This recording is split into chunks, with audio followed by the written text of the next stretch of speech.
Саламатсыздарбы. Эмеси де ошондо программасы. Жогорку кеңеш бүгүн жаңы конституция боюнча референдум дайындоо тууралуу мыйзам долбоорун талкуулап, аны добуш берүүгө жиберди. Көптөгөн юрист жана башка эксперттер мыйзамды сындап жатат, анткени коомдук угуу уюштурулган жок. Кечээ күнү Ак үй алдында каршылык митинги да болуп өттү. Айрым депутаттар дагы бүгүн конституцияга каршы чыкты. Коомдо эмне болуп жатканын кызыгып койбойсуңарбы? Биз бул жакта конституцияны талкуулаганча эшикте баалар өсүп жатат. Эмне үчүн президент ушул маселени чечпейт? Бензиндин баасы өсүп баратат. Элдин жөнөкөй тамакка да акчасы жетпей жатса, кайдагы конституция? Баарыңар билесиңер, биз баары бир кабыл алабыз. Көптөгөн элдин тамакка акчасы жок, а биз конституция жөнүндө сүйлөйбүз. Кынтыксыз мыйзамдар болбойт. Мен деле келес ой эмесмин. Аны жакшы эле түшүнөм. Эл үчүн азыр башка нерселер маанилүү. Бул конституция эмес. Долбоордун 6-беренесинде эл аралык келишимдер жана эл аралык укук ченемдери Кыргызстанда атайын мыйзамга ылайык колдонулат деп жазылган.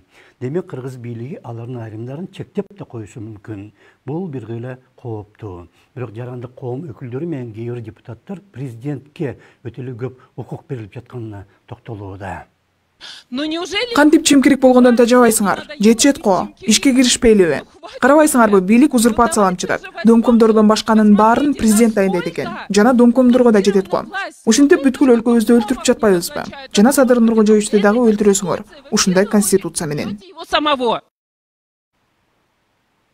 Анткени конституция долбоорунда бир топ грамматикалык жана башка да каталар бар. Мисалга, биринчи беренеде Кыргызстан элин бардык этностордун жарандары түзөт деп жазылган, бирок этносторго таандык өзүнчө жарандар болбойт да.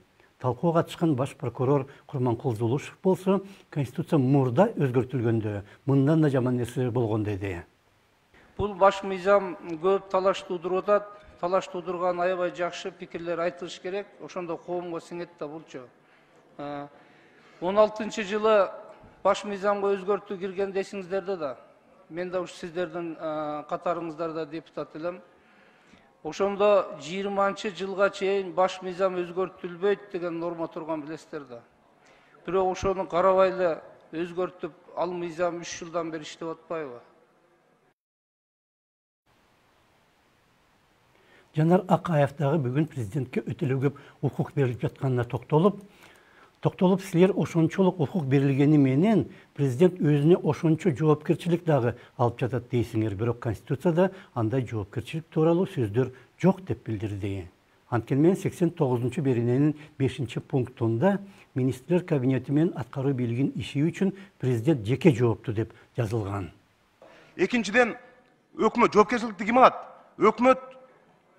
Өкмөт келет экен бул жерде. Эгерде кымбатчылык болуп атса, мына силер айтып аткан, туура эмес иштер болуп атса, президент өкмөт башчыны иштен алып коет экен. Министрлер кабинетинин төрагасын жазалап туруп. Жоопкерчилик бир кишиде болуш керек деп атасыңар. Туура, бирок баш мыйзамда жазылган жок да ал жоопкерчилик. Анткени мен текст чындап эле редакцияланууга муктаж.